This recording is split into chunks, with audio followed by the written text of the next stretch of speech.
What's going on, Jeromes? It is Tuesday. It is Giants week, and birds are chirping and stuff, and it's time for another Vikings news dump. So yes. Vikings start off the 2024 campaign on the road in New Jersey, Meadowlands, MetLife Stadium, the worst stadium in the league. Hopefully, everyone stays healthy. Gabbage turf, gabbage team. Gabbage, whatever. But the Vikings will go into New Jersey, and they'll be the Sopranos because they run the sanitation department in New Jersey. That's right, taking out the trash. Giants, you going down. All the Malik Neighbors hype, all the Daniel Jones, blah, blah, blah. It's okay. Bring it on, man. That's right. Also, Vikings backup practice had a walkthrough on Monday. Now, what's interesting is Jordan Addison, who is working his way back from an ankle injury, suffered in joint practices against the Browns. He is back at practice, but Jalen Nailor, Kevin Seifert, ESPN, who's not Carl Gershman. The good news of Vikings wide receiver Jordan Addison, ankle, was practicing today during the portion open to reporters.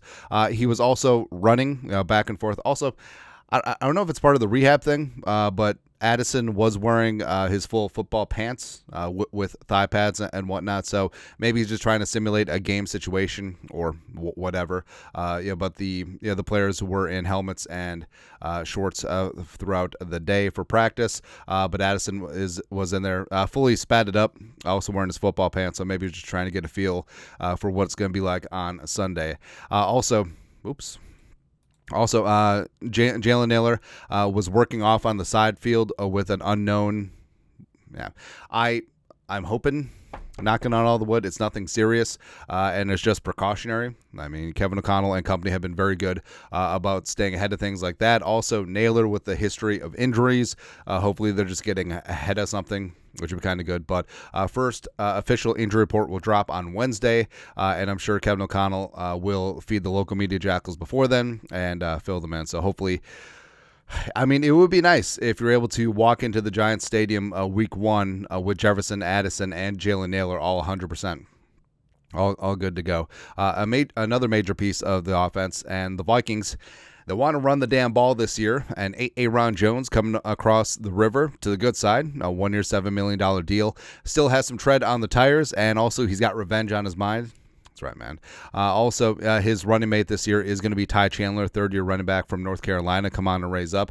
And Jones, I like that Jones has really picked up on the mentorship role, and he was a team leader with the Greasy Grimy Green Bay Packers, carrying on over here.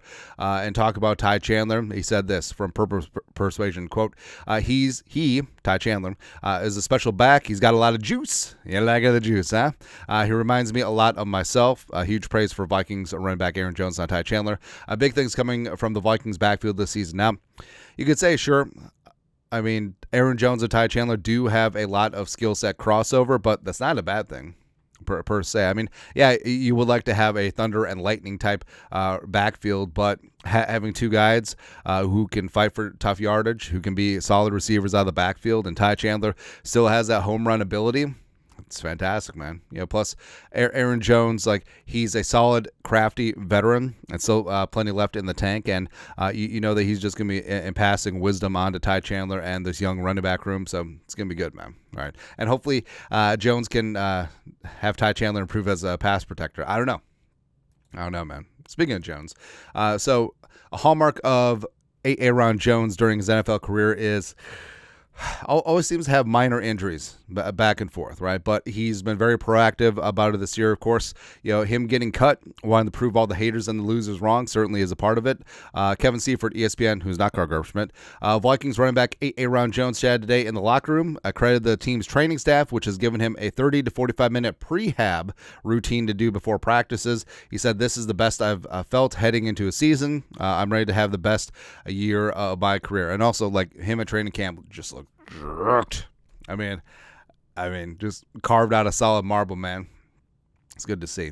Also, Stephania Bell, ESPN fantasy injury expert, chimed in with this. "I'm Team A-aron Jones," chatting with him at training camp. He was clearly rejuvenated after some tough weeks last year. Vikings performance and rehab group is excellent and had a plan for him.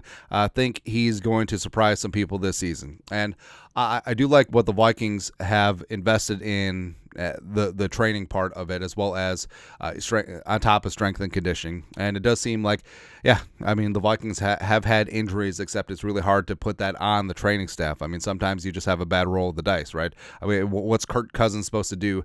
Strengthen his Achilles? Nah. But I like how they are proactive about things, getting ahead of potential injury, especially players that do have a history of nicks and bruises. You look at Aaron Jones, you look at Jalen Naylor, etc. So hopefully Aaron Jones will stay healthy, and he and Ty Chandler help the Vikings actually run the damn ball this year, which would make things a lot easier for the offense. Making things a lot easier on the defense, Harrison Smith, captain, leader by example. Here the hitman is still doing the damn thing at an advanced age and revised his contract. Took another pay cut to stay in purple, second offseason in a row, and he wanted to be back. It's from Vikes fan page. Harrison Smith on why he wanted to return to the Vikings. Quote, a multitude of reasons. I still feel like I have a lot of good ball in me. The culture Kevin O'Connell has created here is pretty special. I really enjoy playing for him and Brian Flores. I'm very driven and looking forward to this year. And also, I mean, if the Vikings would have let him go, would he have a running back with Zimmer? I don't know. Like, Hendricks is there, so I don't know, man. But like we said, this is not a charity case where you're just rolling out a beloved player in the latter stages of his career. Like, Harrison Smith can still bring it, and the safety triumvirate of him, Beasley, Metellus is still a very important part of the back end of this defense. So super happy to have Harrison Smith back for another season. But is this probably it? I don't know. Let's try and send him out on a high note, baby. Let's go. Speaking of let's go, what usually happens at 90-man roster cutdowns to 53 is players will change numbers as certain digits become available, and this year was no different. As there's a bunch of changes. Now, we're going to go through it more in depth because we're a bit of a numbers nerd, so numerology podcast coming soon. But the one that really stands out, besides Gilmore taking number 2 from Osama, then Osama changing to 6, which was Lewis Scenes, is Will Rockford. So, yes, he wore number 16 to Alabama, and 16 is now available because Jaren Hall signed with the Seahawks, but I just feel bad, man. Like, we used to be a proper country, and Will Rockford wearing 46, glorious. Like, 46 is not good for anyone else. Like, maybe a long snapper number, but with the relaxed uniform rules, like, you can wear whatever number you want, man. But you took that from us. For shame. For shame. Now, how about you don't miss a kick for 10 years just to make it up for it? Speaking of number 16 being available, so we covered this yesterday, but just plug in again. The Vikings, former Vikings 5th-round pick, quarterback Jaren Hall, did sign with the Seahawks practice squad. It is what it is. I mean, the Vikings made a business decision trying to get Hall down to the practice squad, adding Brett Rippon to the 53. And Hall, like, the Vikings did have interest getting him onto the practice squad, but Hall decided to take his talents to Seattle. We talked about how the path to be a quarterback 1 is much more clear in Seattle. Geno Smith is 33. Sam Howell is the only other quarterback on the roster, and he's up and down. And here, it is going to be the J.J. McCarthy show. And this year, he was going to be quarterback 4. So I understand from Jaren Hall's point of view. I wish him the best, except for the week that the Vikings play the Seahawks. Although that has to be in the script, right? Where Geno is bad and Sam Howell is bad, and Jaren Hall just comes in the game before Christmas and just puts it on the Vikings when they go out to Seattle this year. I don't know. But I wish him the best to the Mormon missile. So there you go. Also, speaking of week 1, so the Vikings, hey, they're actually favored. The Vikings are only favored as of right now in 3 games out of 17 this season. But week 1, they open as 1-point favorites on the road against the Giants. Now, if you do factor in home field advantage, which it used to be 3 was the rule of thumb. I don't think it's that anymore, but that's debatable. But either way, Vikings look to be about a field goal favorite at a neutral site against the Giants. It's okay. Hey, that's why they don't play games on paper, because it would rip. So go out there and just bring it on, man. Speaking of bringing it on. So for years, Vikings fans and even Wolves fans have clamored for Minnesota Fighting Vikings superstar Justin Jefferson, as well as Timberwolves star Anthony Edwards, to recreate the iconic crossover photo of Randy Moss and Kevin Garnett from back in the day. Now, I love that OG poster. I had it on my bedroom wall when I was a kid. It was great.